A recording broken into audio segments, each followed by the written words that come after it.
Bonjour à toutes et à tous, bienvenue, nous sommes en direct dans ce printemps des territoires à vos côtés et donc bienvenue dans ce premier coup de cœur, un échange interactif sur une thématique précise, celle de l'environnement.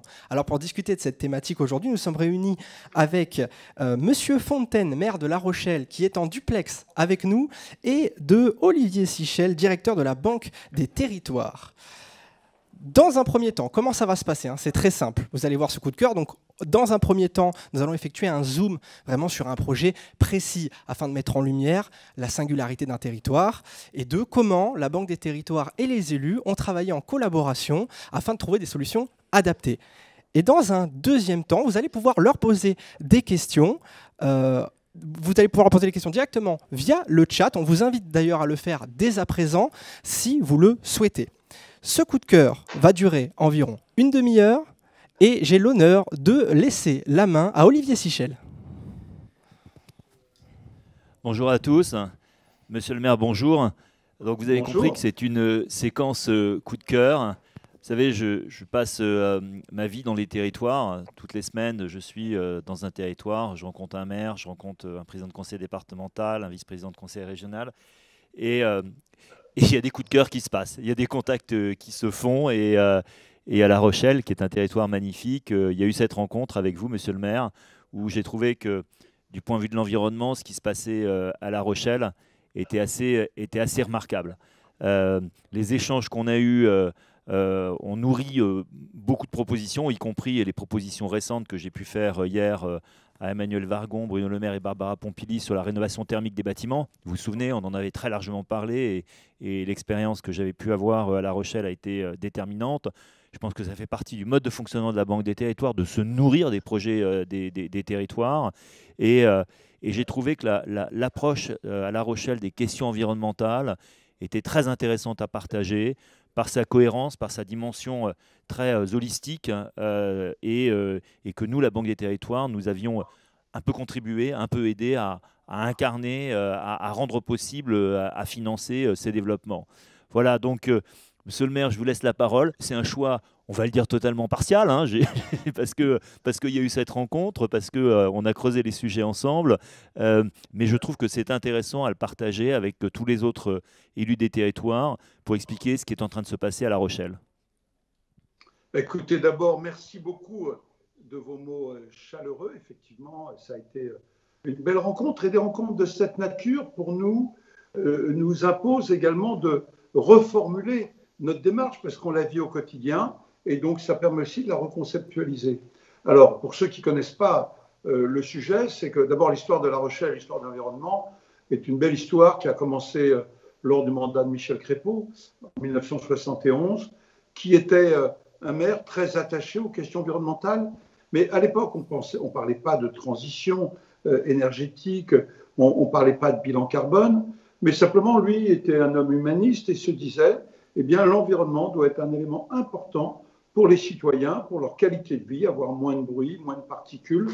C'était une approche très humaine de sa cité. Et ensuite, eh bien, ses successeurs, ou son successeur, a travaillé dans le même cap. Et nous, qu'est-ce qu'on s'est rendu compte? C'est qu'en fait, on menait des actions sur les mobilités. Tout le monde a encore à l'esprit les vélos jaunes, lancés par Michel Crépeau en 1976. Aussi, la rénovation thermique, un grand programme Atlantec que vous avez pu voir sur la commune de Lagorre, qui touche La Rochelle, où les scientifiques, l'université a fait des apports considérables. Et puis, la mobilité, la rénovation thermique, la réactivation des marais, ce qu'on a fait il y a peu de temps, c'est-à-dire de redonner de la vie dans les marais et de les redévelopper, alors que la politique auparavant était plutôt de les combler. Voilà. Et tout cela, on s'est rendu compte finalement, quand on traçait un point qui reliait toutes ces démarches, eh bien que ça nous amenait à un territoire zéro carbone. Zéro carbone, non pas en 2050, mais en 2040, c'est-à-dire une ambition importante. Alors on part avec des atouts importants, on n'a pas d'énormes industries sur La Rochelle, on a beaucoup d'acteurs qui sont déjà engagés, donc 2040 nous paraît un élément accessible. Et c'est là quand l'État a lancé l'appel à projet il y a maintenant 2 ans, en disant quels sont les territoires qui ont des projets ambitieux sur le plan environnemental, eh bien on a proposé cette politique territoire zéro carbone en 2040, vision globale associant des partenaires majeurs qui sont notre grand port maritime, notre université, le Atlantic, le parc que nous avons évoqué tout à l'heure. Et donc nous avons eu le bonheur d'être retenus. Alors ce sont un ensemble d'actions innovantes, des actions qui sont par exemple la mise en place d'une coopérative carbone dans laquelle la Banque des Territoires est présente. C'est aussi des actions sur l'hydrogène, c'est aussi des actions sur la conscientisation, comment emmener les citoyens dans cette démarche. Et ces actions innovantes sont complétées par des actions que nous menons maintenant depuis longtemps sur les mobilités, par exemple le fait qu'on a décarboné les bus de La Rochelle, et c'est en cours, c'est pas fini, il y a encore du chemin à faire. C'est donc tout un ensemble de mesures que l'on met en œuvre, à la fois des mesures innovantes et des mesures plus classiques, politique très très ambitieuse sur les pistes cyclables. On a déjà des bons résultats, mais nous voulons aller beaucoup plus loin. Et l'apport de la Banque des Territoires sur un certain nombre d'axes est quelque chose de déterminant. Et puis c'est très fédérateur dans un territoire, dans une agglomération, de se donner un cap collectif avec un objectif quantifiable sur lequel on pourra rendre compte aux habitants au fur et à mesure des années qui passent. C'est vrai qu'il y a un engagement très fort. Vous savez, dans la task force que j'ai conduit sur les propositions pour la rénovation thermique des bâtiments, il y avait 3 conventionnels citoyens, enfin des citoyens qui avaient parti à la Convention citoyenne pour le climat, dont une habitante de La Rochelle, qui était extrêmement fière. Je vois que vous la connaissez. Et elle était très, très engagée. Et quand à un moment, j'ai partagé dans la task force en disant, écoutez, dans les solutions d'accompagnement, je trouve qu'il y a des choses intéressantes qui se font à La Rochelle. Elle était extrêmement contente qu'on aille chercher des solutions qui venaient des territoires. Moi, quand je suis venu vous voir, j'étais assez impressionné de ce que vous faites sur l'hydrogène, qui est quelque chose d'assez nouveau. Est-ce que vous pouvez dire comment est-ce qu'un élu peut travailler cette question de l'hydrogène qui n'est pas encore très très connue dans les territoires? Effectivement. Alors, la démarche, c'est quoi? C'est de dire que bien sûr, l'hydrogène est un moyen remarquable de stockage de l'énergie. Encore faut-il avoir un hydrogène dont l'origine soit vertueuse. Beaucoup d'hydrogène qui est produit en France aujourd'hui est fait à partir de combustibles, donc qui émettent du CO2. Donc si l'hydrogène n'en émet pas, elle est émise pour le produire. Donc là, l'idée était de faire une boucle énergétique, c'est-à-dire de partir de panneaux photovoltaïques, de produire du courant avec ces panneaux, là on est dans du banal, mais ensuite de stocker l'énergie produite par les panneaux solaires en produisant de l'hydrogène. Et l'étape suivante, c'est de se dire cet hydrogène propre, eh bien de l'utiliser localement, qu'on n'ait pas besoin de la transporter sur des grandes distances et avoir des bilans carbone qui se dégradent. Et donc c'est de trouver ensuite des utilisateurs locaux d'hydrogène. Et donc là, il y a beaucoup de projets qui sont en cours de route, notamment sur notre grand port maritime, mais pas seulement. Demain, ça peut être des bus également. Et donc d'avoir une boucle énergétique vertueuse, on prend le soleil, on le transforme en électricité. L'électricité conduit à faire de l'hydrogène, qui est un très bon moyen de stockage, et on réutilise cet hydrogène, soit pour des véhicules, soit pour des engins de travaux publics dont le grand port maritime a besoin. Et donc c'est une boucle vertueuse que l'on a mis en place, et donc qui fait partie de ce projet La Rochelle Territoire Zéro Carbone.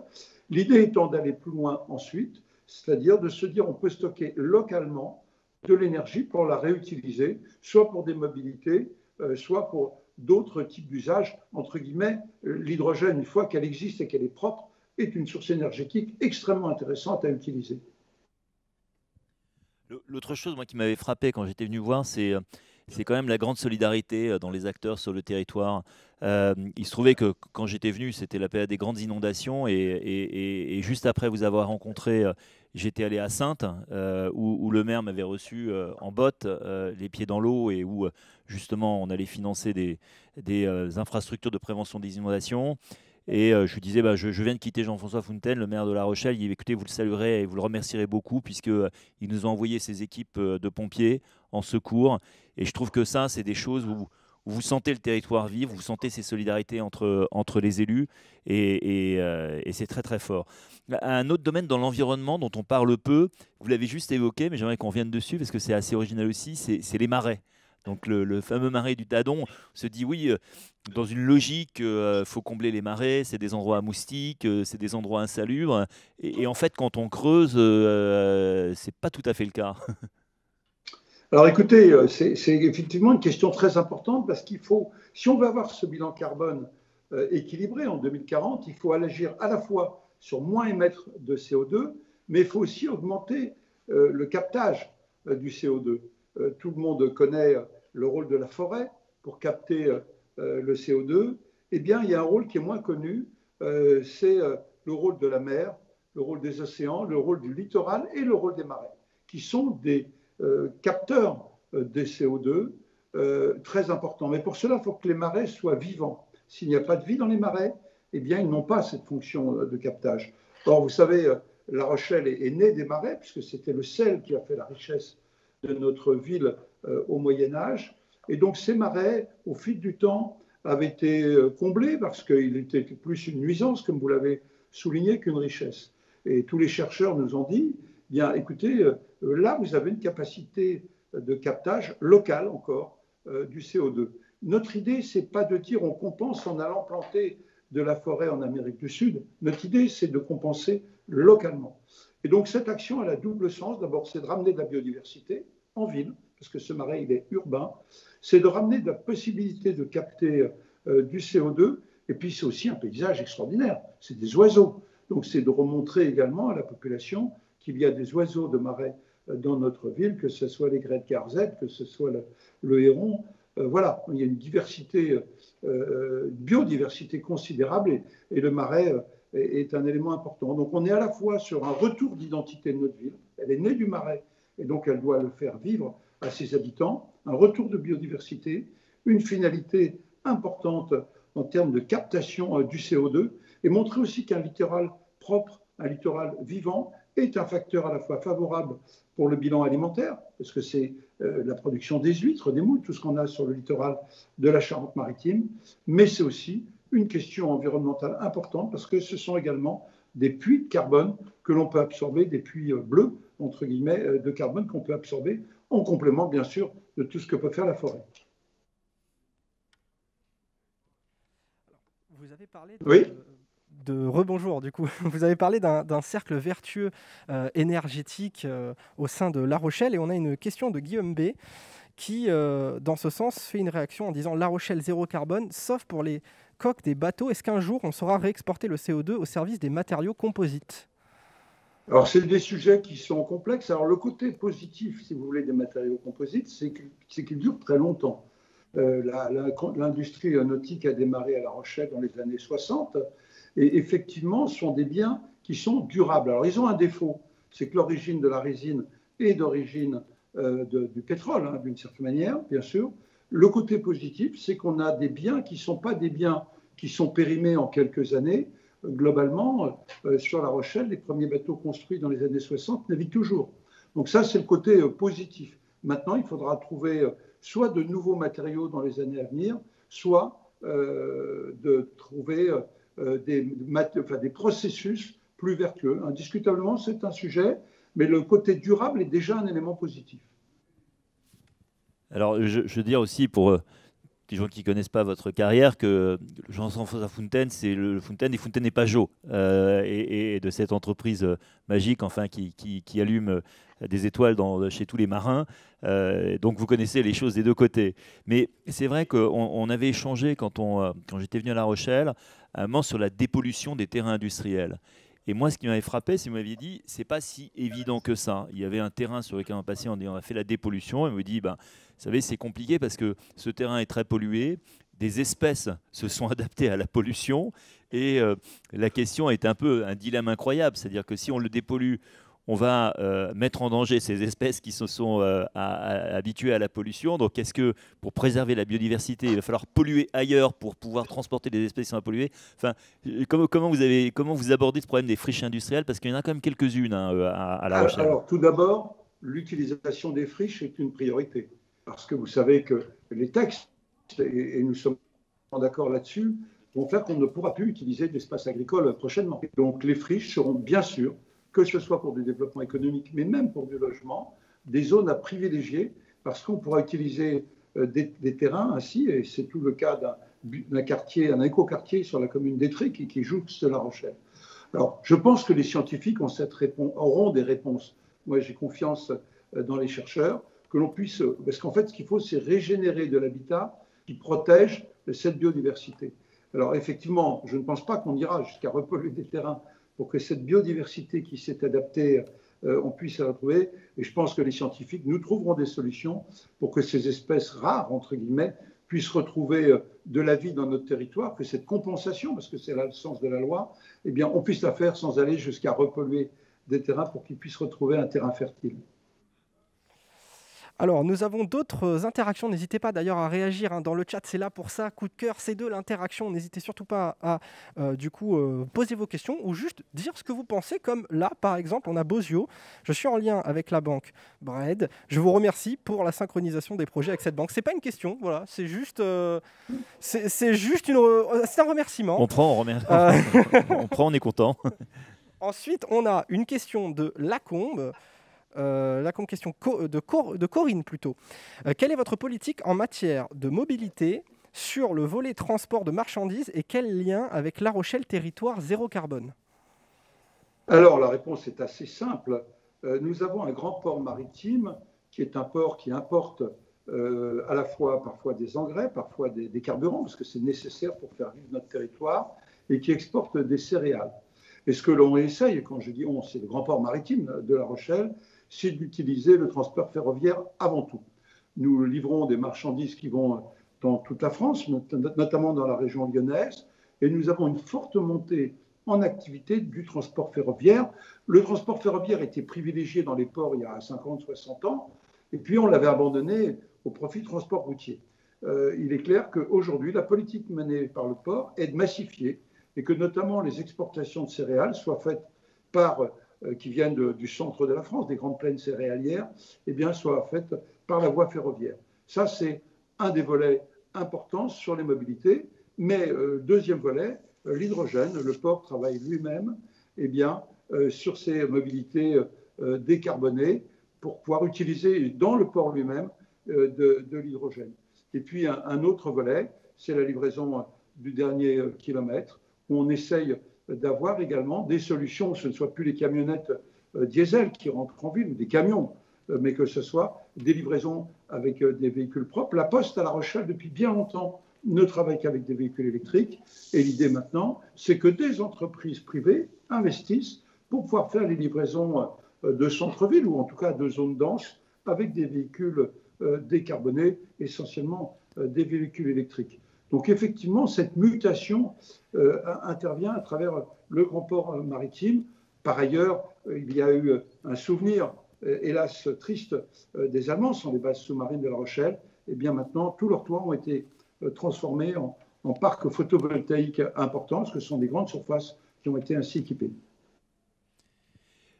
Ça, c'est ce qui se passe à La Rochelle. Pour revenir sur ces questions où la Banque des territoires est très présente, hein.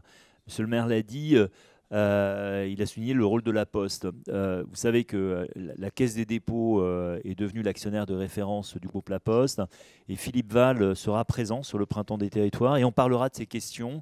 On a investi avec lui dans une structure qui s'appelle Urbi, qui vise à faire quelque chose de très très simple, c'est à décarboner la livraison du dernier kilomètre dans les villes. Plus le e-commerce va se développer, plus il va y avoir de livraison. Et on a tous cette expérience d'être derrière des camionnettes polluantes qui non seulement embouteillent et gênent la circulation. Donc le but d'Urbi avec la Poste, c'est d'avoir d'une part des véhicules qui ne soient pas polluants, donc des véhicules électriques ou des véhicules à hydrogène, qui livrent à un moment où ça ne gêne pas la pollution. Et c'est quelque chose qu'on construit avec les élus. Alors comment vous construisez ça d'ailleurs? Je rebondis dessus. Alors concrètement, parce que c'est très très concret. Ça veut dire que l'élu détermine ce qui s'appelle une ZFE, une zone à faible émission, et qu'à ce moment-là, il va utiliser son pouvoir réglementaire pour dire voilà, dans ma ville, à La Rochelle, mais Urbi intervient aujourd'hui dans 22 métropoles, d'autres maires disent voilà, moi je souhaite que dans un périmètre délimité, la livraison se fasse à ces conditions, dans telle plage horaire, avec tel type de véhicule. Ce n'est pas toujours facile à faire accepter, parce que ça veut dire que vous avez des gens qui ont un petit peu leurs habitudes en disant mais moi je me faisais livrer de telle et telle façon. Donc c'est des décisions courageuses à faire prendre. Et en contrepartie, les acteurs s'engagent à dépolluer, décarboner la livraison. Et en faisant ça, on accompagne un mouvement important de la population, le e-commerce, et on ne va pas le freiner. On ne va pas le freiner, le e-commerce. Les gens, ils veulent avoir du e-commerce, et c'est normal. Moi-même, j'ai dirigé une entreprise de e-commerce, je trouve que c'est important.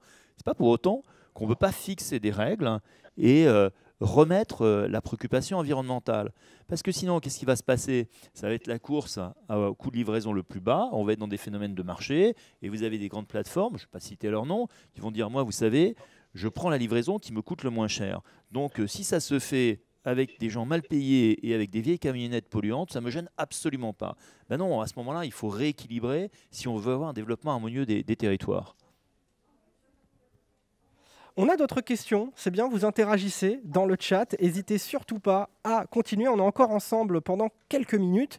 Alors, on a Brice qui réagit par rapport aux marais, à la réhabilitation des marais, le marais de Tascon notamment, et la rénovation... Pardon ? Tadon. Qu'est-ce que j'ai ? Oui, Tadon. Excusez-moi, c'est vrai que je connais moins la région. Oui.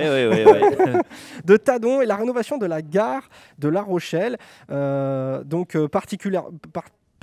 exemple, est-ce qu'il y a une articulation, une mise en valeur, une accessibilité de paysage ? Voilà, ça c'est la question de Brice. Oui, notre gare est en plein travaux parce qu'on veut que les habitants puissent utiliser de plus en plus ces transports collectifs. Et donc, notre gare devient une grande plateforme multimodale. Aujourd'hui, on arrive par le train. Il y a déjà des bus qui repartent, mais on peut accéder à la gare que par un côté, qui est le côté Vieux-Port. Eh bien, il y aura un deuxième côté qui s'appellera Marais de Tadon, très certainement. Les élus trancheront dans quelques semaines. Et donc, on pourra arriver par l'extérieur de la ville directement à la gare. Et là, on aura toute une plateforme sur laquelle on pourra repartir à vélo, si on le souhaite, à pied, si on n'est pas loin. Et notamment, notre nouvel hôpital sera pas loin de la gare, c'est un enjeu important, c'est 4000 salariés, mais également le bus, voire le car pour se rendre à l'île de Ré. Donc l'idée, c'est d'avoir là un autre transport, à la fois sur les transports longue distance, bien sûr, le TGV, mais aussi sur le transport du quotidien, c'est-à-dire que les TER qu'on veut développer également dans notre territoire, parce que des gens ont choisi d'habiter à 20 ou 30 km de la ville-centre, eh bien, que ces transports du quotidien puissent passer par une gare qui permette de repartir par tous les autres moyens de transport. Et cette gare a été construite à proximité immédiate du marais de Tadon.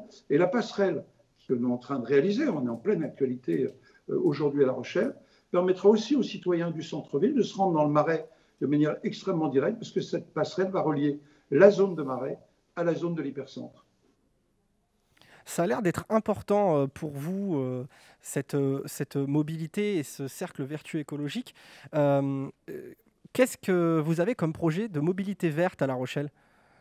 D'abord, il y a des réalisations. On est déjà dans une période où cette mobilité verte existe. Vous savez, on a les vélos. Michel Crépeau avait lancé les vélos jaunes. On a maintenant les vélos électriques qui permettent de changer les distances. On peut faire 20 km pour aller travailler sans arriver fatigué. On a maintenant les vélos cargo, qui sont des vélos familiaux. Et on voit bien d'ailleurs que les gabarits des pistes cyclables vont évoluer pour que des vélos cargo puissent être utilisés massivement pour emmener des enfants à l'école, voire pour faire des livraisons. Nous avons des livraisons en ville maintenant en vélo cargo, vous voyez, électrifiés. Donc voilà. Ensuite, sur les mobilités, c'est un gros travail de pistes cyclables. On est dans une ville ancienne, donc il faut parfois ne pas hésiter à sacrifier des places de stationnement pour que les vélos aient leur place. Moi, je suis très sensible aux questions de sécurité. Je ne veux pas que les vélos interfèrent de trop avec les piétons, parce que les piétons doivent être protégés, mais aussi que les voitures protègent les piétons. Donc, on a véritablement une politique de pistes propres. Ensuite, ce sont les bus. On a des dessertes cadencées, voilà. Et donc, ces dessertes cadencées sont montées en puissance ces dernières années. Alors, malheureusement, vous le savez tous, on traverse une période compliquée avec le Covid, avec le fait qu'on ne souhaite pas être trop nombreux dans des bus, mais en tout cas aujourd'hui, pour les bus, nous avons également fait le choix d'une tarification sociale. Il y a des gens pour qui l'achat d'un ticket de bus en famille pesait sur le budget du ménage, donc on a été sur des tarifications sociales, ce qui nous paraît extrêmement intéressant pour permettre l'usage du bus par le plus grand nombre. Et puis, une fois qu'on quitte la zone dense, le travail important de demain, qui est un peu le chantier devant nous, c'est un petit peu ce qu'on appellerait un RER des villes moyennes, c'est-à-dire de comment permettre à des gens qui habitent à 20 ou 30 km de ne pas être obligés de prendre la voiture et d'avoir des moyens de transport. Alors le TER, là où il existe, est une très bonne solution, bien sûr, mais on a inventé des systèmes qui permettent à des gens qui habitent à des distances un peu plus lointaines de ne pas être contraints de prendre la voiture. Alors s'ils prennent la voiture, il y a une solution déjà intermédiaire, c'est le covoiturage, mais au-delà du covoiturage, c'est qu'on puisse massifier le transport sur des zones qui sont un petit peu moins denses. Sur la mobilité, la Banque des Territoires est en soutien de tous ces programmes avec un angle environnemental marqué. Par exemple, c'est nous qui finançons le renouvellement des bus électriques de la RATP. On parlait de l'hydrogène, nous avons aidé la ville de Pau à passer les bus à l'hydrogène. Il y a une tendance importante, hein, c'est le développement des véhicules électriques. Dans le plan de relance, nous nous sommes engagés à mettre 300 millions sur les infrastructures de recharge de véhicules électriques. Acheter un véhicule électrique, c'est bien, à condition de pouvoir le recharger. Donc, quand il y a de la maison individuelle, ce n'est pas tellement un problème. En revanche, quand on est en copropriété, et il y a des copropriétés à La Rochelle, mais il y en a partout, là, pousser l'ensemble des copropriétaires, quand il y a un seul propriétaire qui a une véhicule électrique, c'est difficile. Donc on est en train de monter un système dans lequel la copropriété n'aura pas d'argent à avancer. Ça se fera gratuitement. Nous ferons l'avance avec notre mécanique financière. C'est un peu ce qu'on sait faire à la Caisse des dépôts, à la Banque des Territoires, pour que ce soit très simple d'équiper une copropriété. Et puis on travaille sur les équipements d'infrastructures de recharge de véhicules électriques dans les environnements urbains ou dans les environnements ruraux. Sur les autoroutes, ce sera assez facile. Donc là, on n'a pas besoin de nous, on ne va pas venir. Là, les gens plutôt se battent pour pouvoir installer des bornes de recharge de véhicules électriques. En revanche, sur des territoires plus difficiles, on est en train de bâtir un très grand plan de recharge de véhicules électriques, comme on avait bâti un grand plan pour le très haut débit et pour le développement de la fibre optique dans les zones rurales. Merci beaucoup. Il nous reste 1 minute si jamais il vous reste des questions. J'ai une dernière question en tout cas pour ma part, mais qui est peut-être un peu trop vaste, mais vous avez parlé, Monsieur Fontaine, de la crise sanitaire que nous vivons aujourd'hui. Je voulais avoir un petit peu peut-être une réaction juste sur quel impact ça a eu sur l'écologie de votre territoire. Je pense que c'est plutôt un accélérateur de sensibilisation, de conscientisation. Ça a monté la fragilité de notre présence sur la planète. Nul n'imaginait il y a 4 ans, il y a 5 ans, qu'on vivrait un tel phénomène aussi grave, aussi fort. On pensait avoir vaincu les maladies qui existaient très fortement dans les siècles précédents. Et cela montre la vulnérabilité de nos sociétés. Et quand je parle de vulnérabilité de nos sociétés, vous savez, quand on vit une période, eh bien, il faut se préparer à d'autres événements, parce que l'histoire ne se répète pas toujours. Et je pense notamment aux submersions marines. Ce qui est important pour nous, c'est, à travers cette vulnérabilité, c'est de montrer que si nous voulons construire des territoires résilients, il faut essayer d'anticiper un certain nombre de phénomènes. Vous savez, au moment de Cynthia, à peu près un quart de la ville de La Rochelle était sous l'eau. Personne ne l'imaginait. Ça a montré aussi la fragilité de certains plans d'urbanisme à ce moment-là.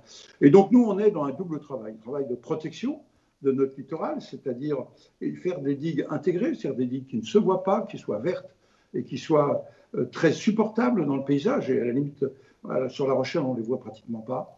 Et puis, deuxième volet, agir sur les causes. Alors, on est bien conscient que ce n'est pas notre action à nous tout seuls dans notre coin qui va résoudre la question de la montée des océans. Mais il n'empêche qu'on essaie de construire des systèmes qui peuvent se dupliquer. De dire avec des villes dans le monde avec lesquelles nous avons des fortes relations, que ce soit aux Philippines, que ce soit au Mexique, de leur dire voilà les solutions que nous avons mis en œuvre sur La Rochelle. Vous savez, les Français n'en ont pas suffisamment conscience. On est un pays riche, on est un pays développé, on est un pays avec des chercheurs, avec des moyens importants. D'autres n'ont pas cette chance. Donc à nous d'essayer de trouver les solutions pour pouvoir ensuite les transposer sur d'autres pays qui n'ont pas tous ces atouts, notamment tous ces moyens, et leur dire voilà, à vous de trouver vos propres solutions, mais sachez que nous, on a pu mettre en œuvre un certain nombre de solutions pour lutter contre le réchauffement climatique qui se traduit aussitôt après par une montée des océans. En tout cas, c'est un enjeu, et cette maladie, entre guillemets, cette pandémie que nous traversons, nous ramène à nos propres vulnérabilités et au devoir d'anticipation. Vous l'avez dit, monsieur le maire, des solutions à dupliquer, c'est le sens de votre témoignage aujourd'hui, c'est-à-dire il se passe des choses à La Rochelle. Je crois qu'on a fait un tour extrêmement complet. On voit bien que la crise, au contraire, elle n'a pas du tout freiné la transition écologique et la prise de conscience. À mon avis, elle l'a accélérée. Et après, c'est à nous, et c'est ce rôle que l'on veut jouer à l'occasion du Printemps des Territoires, de vous accueillir pour être en mesure de partager avec les autres territoires ce qui se fait à La Rochelle. Je crois qu'on l'a réussi. Merci beaucoup et merci de votre aide. Merci beaucoup à Monsieur Fontaine, du coup maire de La Rochelle, qui était présent en duplex avec nous, et Olivier, bien évidemment, Olivier Sichel, directeur de la Banque des Territoires. Oui, Monsieur le maire, vous vouliez dire quelque chose? Non, simplement vous saluer, vous remercier. Vous savez, un territoire comme La Rochelle, c'est un territoire de taille intermédiaire, et d'avoir des partenariats avec la Banque des Territoires, c'est pour nous quelque chose d'extrêmement important. Je dirais même que c'est indispensable. Voilà, merci à vous. Merci. Olivier Sichel et Monsieur Fontaine pour ce coup de cœur pendant le Printemps des Territoires à vos côtés.